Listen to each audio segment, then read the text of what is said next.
Hello everyone, Galaxy academy में आप लोगों का स्वागत है। इस एकेडमी पे आप लोग जैसे कि जानते हैं कि Hindi UGC net, JRF, Hindi TGT, PGT, UPHSC assistant professor, MP assistant professor and others भी असिस्टेंट प्रोफेसर के इस पर तैयारी कराई जाएगी। चलिए इसी के साथ हम लोग अपना इस क्लास को शुरू करते हैं, लेकिन शुरू करने से पहले आप लोगों से एक निवेदन है, इस चैनल को प्लीज़ सब्सक्राइब करें, लाइक करें, शेयर करें। ज़्यादा से ज़्यादा संख्या में इस चैनल से जुड़ेंगे तो मुझे भी मोटिवेशन मिलती रहेगी। चलिए हम लोग अपने पहले प्रश्न की ओर बढ़ते हैं। चलिए हमारा प्रश्न आ गया है स्क्रीन पे। हमारा प्रश्न जैसे कि आप लोग देख सकते हैं कि स्क्रीन पे आ चुका है। और ये क्या क्वेश्चन है? मैंने एक भावना एक भावना का वर्ण किया है। मेरे लिए वो संबंध और संबंधों से बड़ा है। मैं वास्तव में अपनी भावना से प्रेम करती हूँ, जो पवित्र है, कोमल है, अनश्वर है।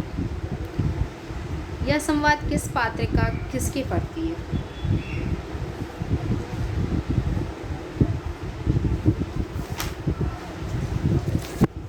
बताइए किसके पड़ती है? अच्छा चलिए पहले ये बताइए आप लोग कि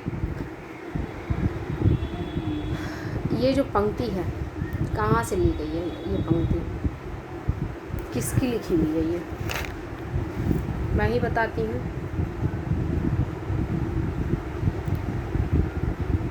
आषाढ़ का एक दिन।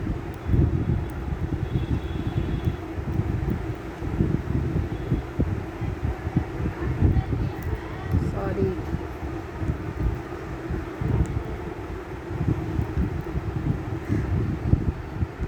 ठीक है, ये चैप्टर है और इसके लेखक कौन है? मोहन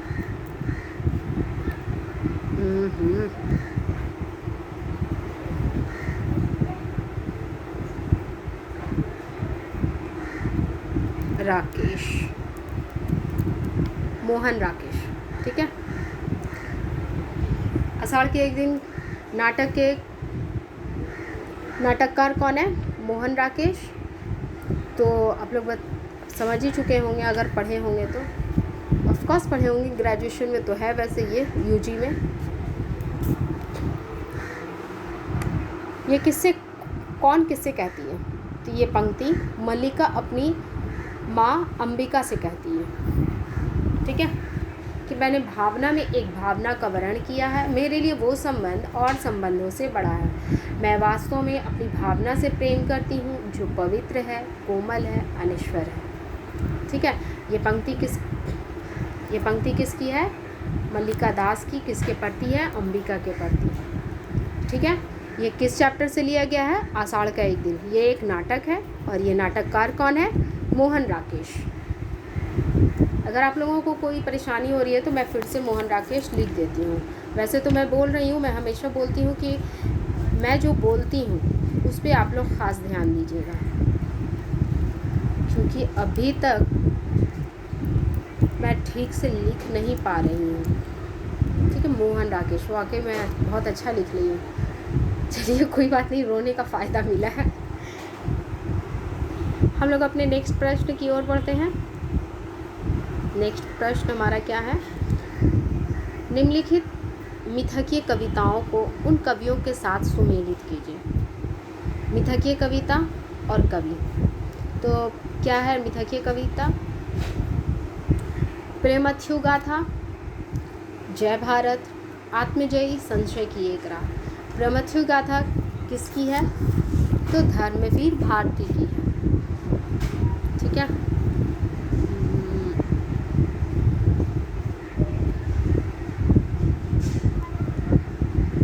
ए नंबर।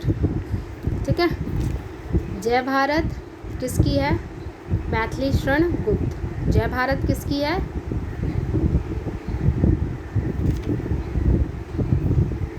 मैंने तो इसे इसमें दिया ही नहीं है, मैथिली शरण गुप्त को। कोई बात नहीं, मैं लिख देती हूँ जय भारत का मैथिली शरण गुप्त। ठीक है, आप लोग टेंशन ना लो। मैं ऑप्शन में यहाँ है ही नहीं।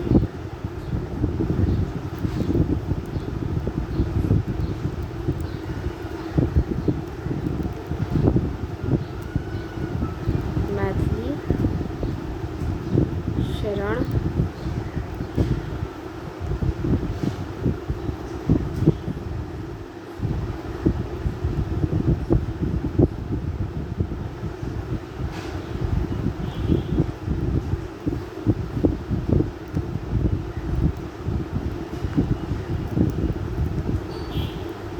ठीक है। जय भारत किसकी रचना है? मैथिली शरण गुप्त की, आप लोग याद रखेंगे। आत्मजयी किसकी है? कुंवर नारायण। आत्मजयी किसकी है? कुंवर नारायण। और संशय की एक रात किसकी है? नरेश मेहता। D number.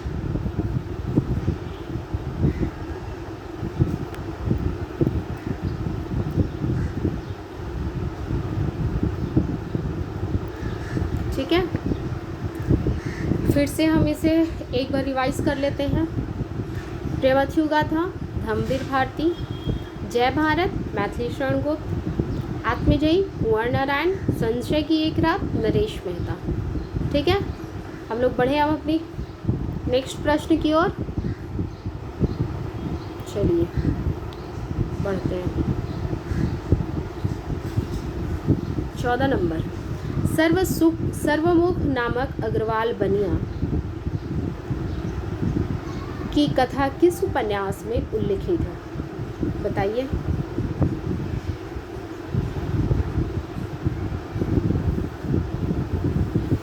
तो ये देवरानी जेठानी आप लोगों को पढ़ना पड़ेगा। अच्छा हाँ, आषाढ़ का एक दिन भी आप लोगों को पढ़ना पड़ेगा। आप लोग पहले इसे कर लीजिए, उसके बाद फिर हम ये सारे उपन्यास, सारे नाटक, कविताएं सब मैं पढ़ाऊँगी। ठीक है, ये देवरानी जेठानी कहानी आप लोगों को पढ़ना पड़ेगा। मैं इसे इसको थोड़ा सा ओरली मैं बता देती हूँ शॉर्ट में, अभी ज़्यादा तो बता नहीं पाऊँगी। तो देवरानी जेठानी सबसे पहले ये जानते हैं कि ये किसकी रचना है? पंडित गौरी दत्त का है। ठीक है, किसका है?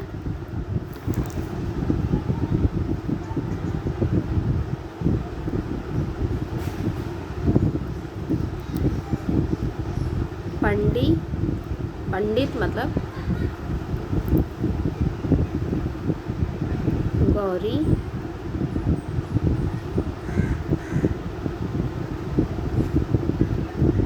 दत्त। ठीक है, पंडित गौरी दत्त किसकी है? ये देवरानी जेठानी की कहानी ये एक्चुअल में एक उपन्यास है। ठीक है, अगर पूछा जाए आपसे कि ये किस विधा की रचना है, तो ये उपन्यास विधा की रचना है। ये किस विधा की है? उपन्यास विधा।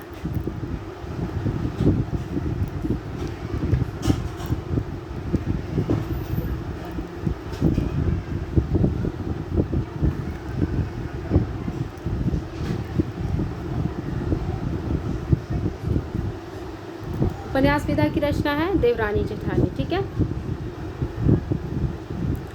तो ये मेरठ के एक परिवार का है, बनिया परिवार का कहानी है। और ये बहुत अच्छी कहानी है। ये ऐसी कहानी है जिसे आप लोग पढ़ कर के आप लोगों को लगेगा कि हमारे और आपके घरों की कहानी है। ये निम्न मध्यवर्गीय परिवार में ऐसा देखा जाता है, अक्सर ऐसा। ठीक है, तो इसी के साथ हम लोग अपने ऑप्शन पे भी करते चले जाएंगे। ठीक है, वामा शिक्षक किसकी रचना है?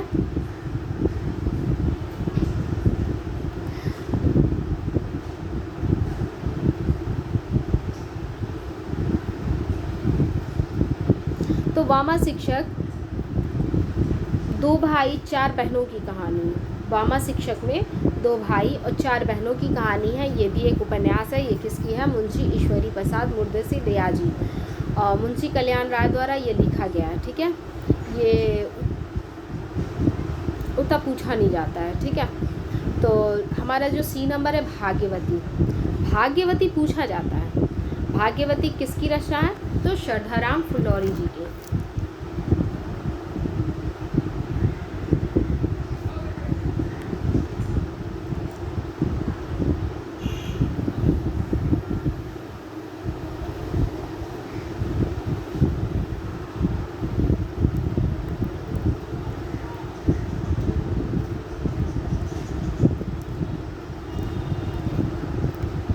श्रद्धाराम फुलौरी।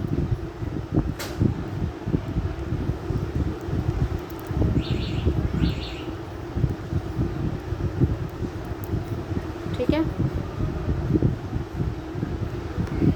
श्रद्धाराम फुलौरी की है ये उपन्यास है, ये भी भाग्यवती जी की। सॉरी, भाग्यवती जी मैं बोल रही हूँ, भाग्यवती एक एक्चुअली में ये इसका शीर्षक का नाम है, और इसके लिए उपन्यासकार हैं श्रद्धाराम फुलौरी। और देवरानी जेठानी के उपन्यासकार कौन है? पंडित गौरी दत्त। ठीक है, और हमारा डी नंबर जो है निसहाय हिंदू, ये भी प्रश्न में पूछता है, आप लोग याद कर लेंगे जो मैं लिख रही हूँ। निसहाय हिंदू राधा कृष्ण दास की चर्चित उपन्यास है।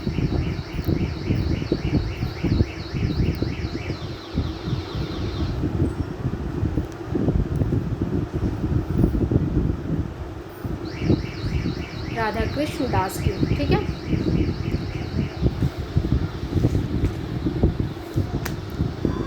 मैं एक बार फिर से रिपीट कर लेती हूँ। देवरानी जेठानी की कहानी उपन्यास है। इनफैक्ट इसमें जितने भी हैं वो सारे उपन्यास हैं। वो किसकी है? पंडित गौरी दत्त की है। और भाग्यवती श्रद्धाराम फुलौरी की है। निसहाय हिंदू राधा कृष्ण दास की है। ठीक है,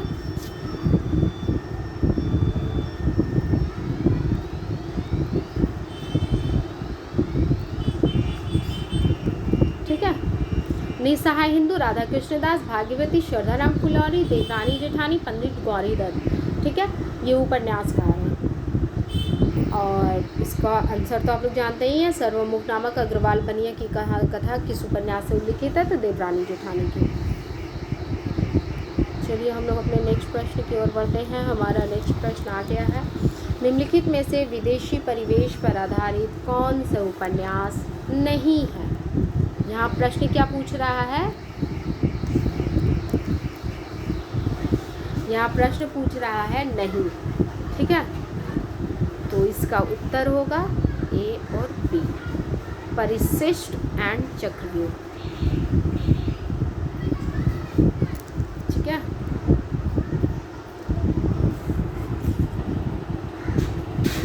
चलिए इसके बारे में मैं थोड़ा बता देती हूँ।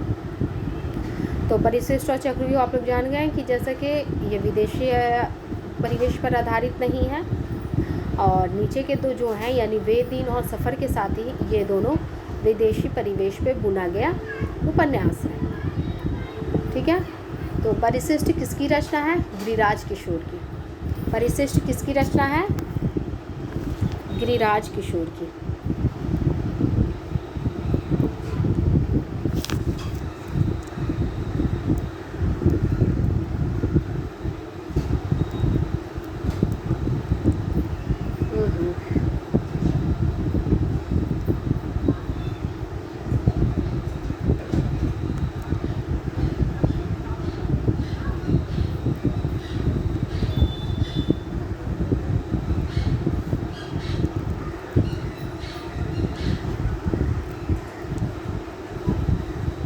गिरिराज किशोर की। ठीक है, परिशिष्ट किसकी रचना है?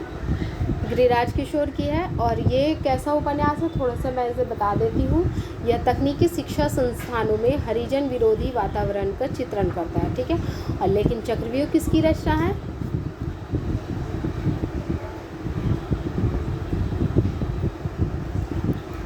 चक्रव्यूह बताइए, आप लोगों को पता है? कुंवर नारायण।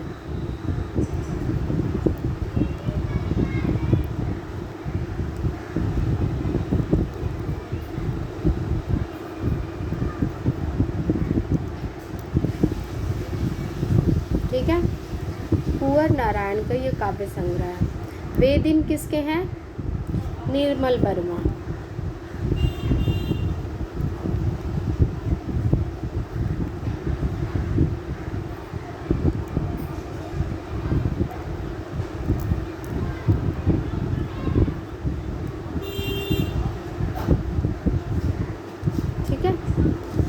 और सफ़र के साथ ही किसकी रचना है? सुनीता जैन के उपन्यास है।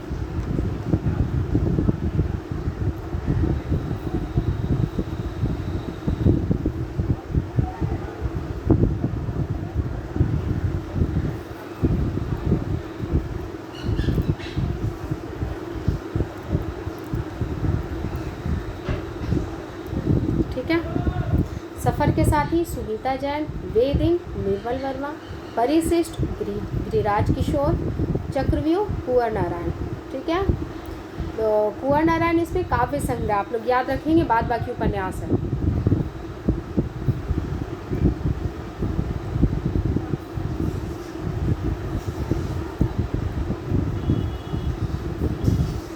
यह काव्य संग्रह है। ठीक है, ये क्या है? काव्य संग्रह, बाद बाकी सारे उपन्यास हैं।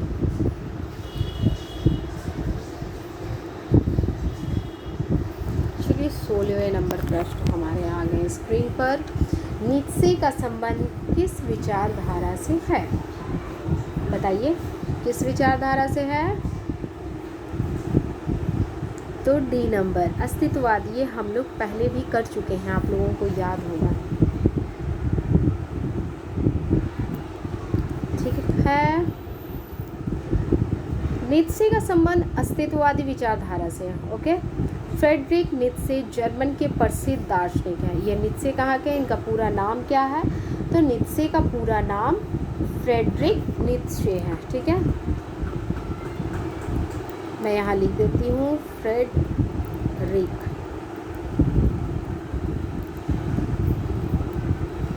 Frederick Nietzsche. ठीक है, ये इसका पूरा नाम है। ये कहाँ के रहने वाले हैं? तो ये जर्मन के रहने वाले हैं, जर्मनी है।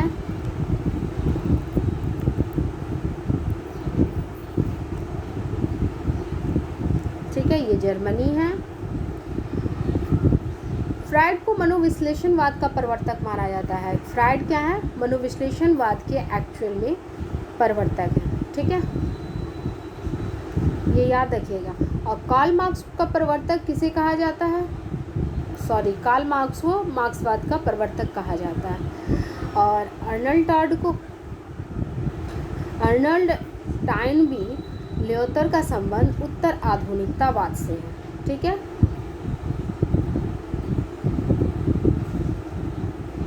लिख दूं क्या? ओके, लिख ही देती हूँ।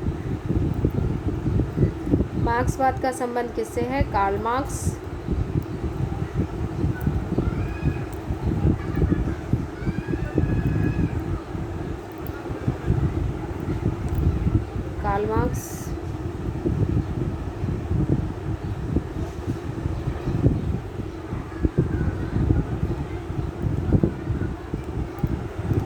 ठीक है। अस्तित्ववाद का संबंध किससे है? नीत्शे यानी फ्रेडरिक नीत्शे का है। ये तो हो ही गया। मनोविश्लेषणवाद के प्रवर्तक हैं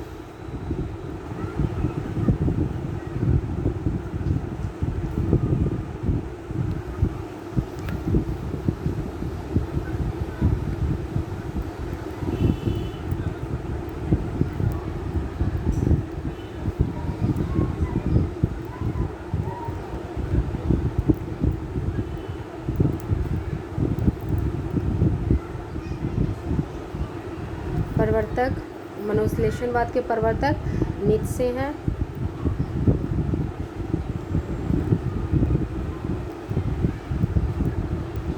ठीक है, और उत्तर आधुनिकतावाद के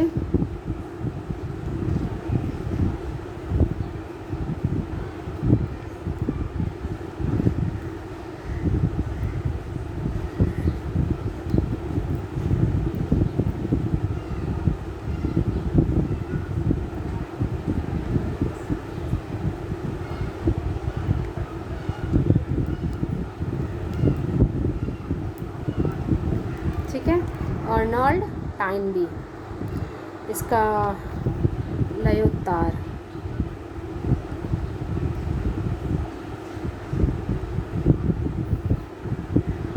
ठीक है, चलिए आगे बढ़ते हैं।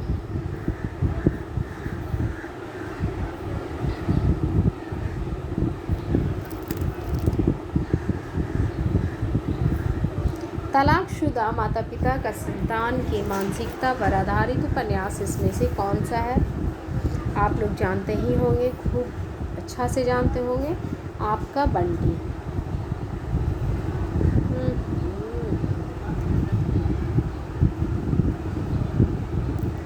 आपका बंटी। आपके बंटी किसकी रचना है? मनु भंडारी। महाभोज किसकी रचना है? मनु भंडारी।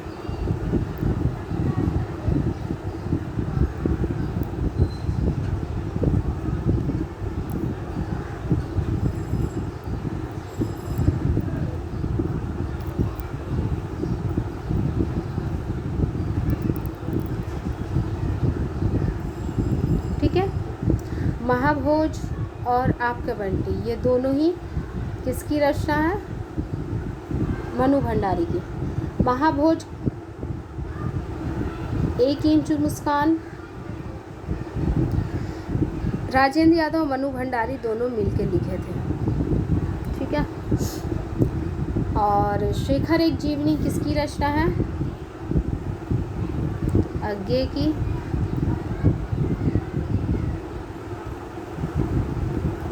ओके, अंधेरे बंद कमरे मोहन राकेश, जिसका भी आप लोग पढ़ के आए, आषाढ़ का एक दिन, जो आप लोगों को पढ़ना है।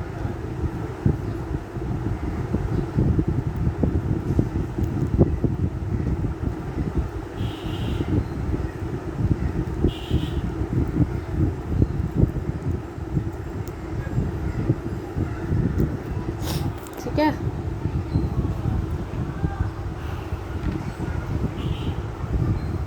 नेक्स्ट प्रश्न क्या हमारा? निर्देश इस प्रश्न में दो कथन दिए गए हैं, इनमें से एक स्थापना यानी एजर्शन और दूसरा तर्क रीज़न। दिए गए विकल्पों में से सही विकल्प का चयन कीजिए। काव्य सर्वस्व अलंकार है, ये एजर्शन है। रीज़न क्या है? क्योंकि केवल अलंकारों से ही कविता कामनी का आंतरिक और बाह्य सौंदर्य निखरता है। तो इसका उत्तर क्या होगा? दोनों ही गलत होगा। दोनों ही क्या होगा? गलत होगा। तो इसका उत्तर हमारा कौन सा होगा? C number. ठीक है,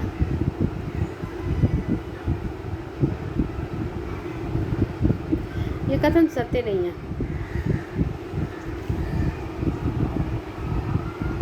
अलंकार का शाब्दिक अर्थ क्या आप लोग जानते हैं? इसका अर्थ क्या होता है? सजावट, श्रृंगार, आभूषण। इसका मतलब समझते हैं?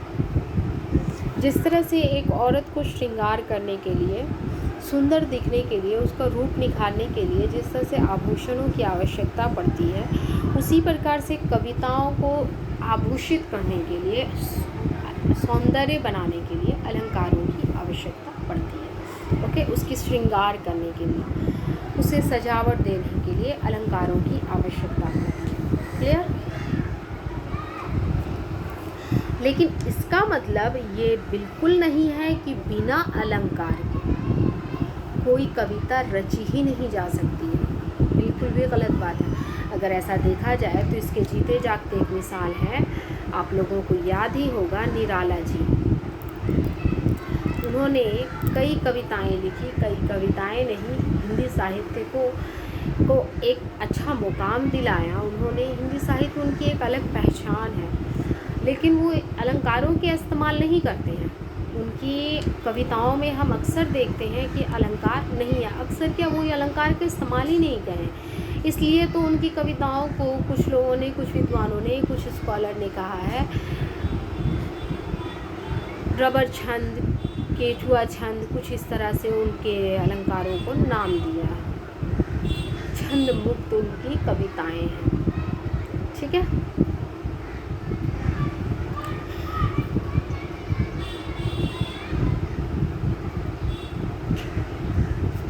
चलिए आगे बढ़ते हैं। 19 नंबर, इनमें से कौन सा अलंकार सादृश्य मूलक है? इसमें से कौन सा अलंकार सादृश्य मूलक है? बताइए। विभावना, व्यतिरेक, उत्प्रेक्षा, असंगति, इसमें से कौन सा है?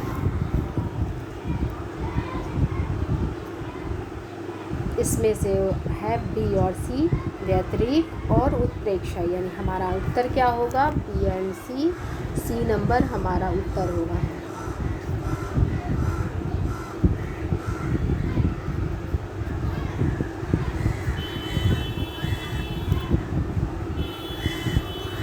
ठीक है, हमारा उत्तर क्या होगा, सी नंबर।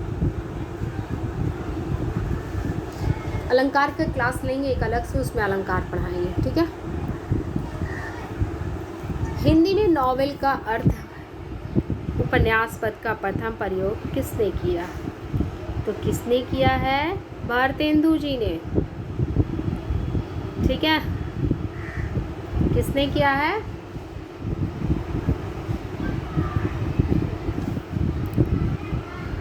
भारतेंदु जी ने किया।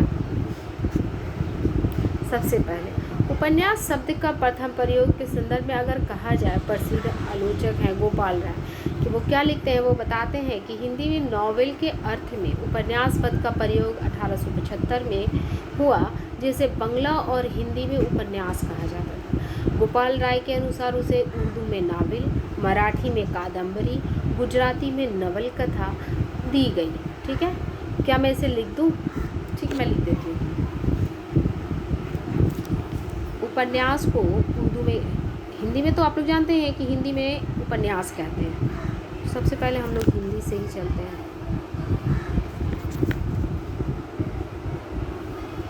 कलर चेंज कर देती हूँ।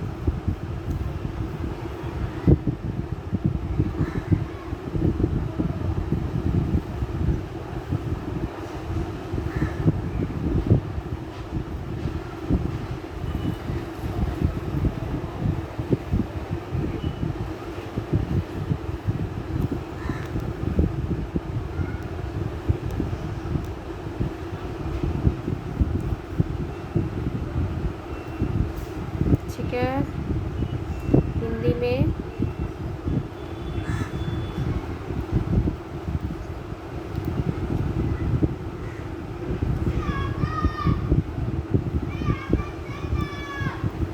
उपन्यास, ठीक है, उर्दू में नावल,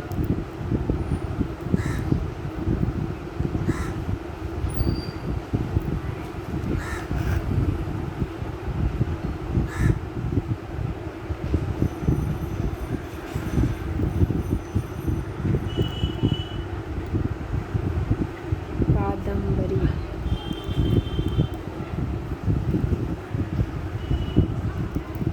ठीक है।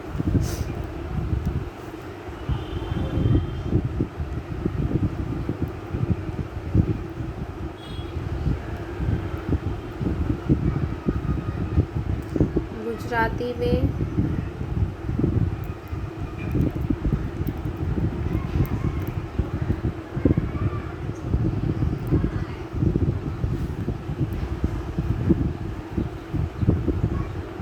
नवल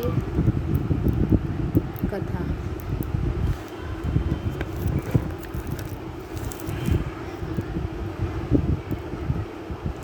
एंड इंग्लिश में नॉवेल। ठीक है, इंग्लिश में नॉवेल, हिंदी में उपन्यास, उर्दू में नावल, मराठी में कादम्बरी और गुजराती में क्या कहा जाता है, नवल कथा। ठीक है, आप लोग इसे याद रखेंगे।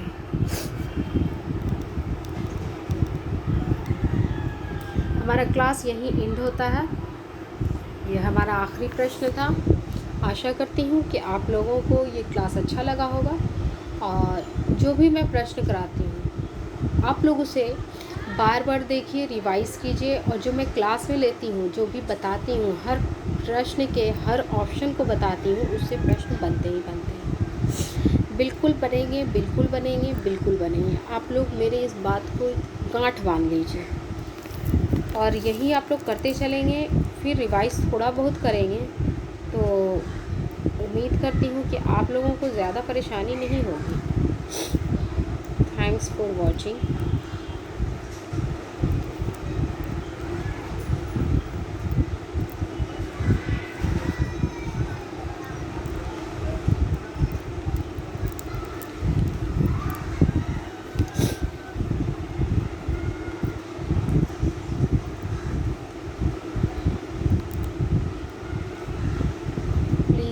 Subscribe, like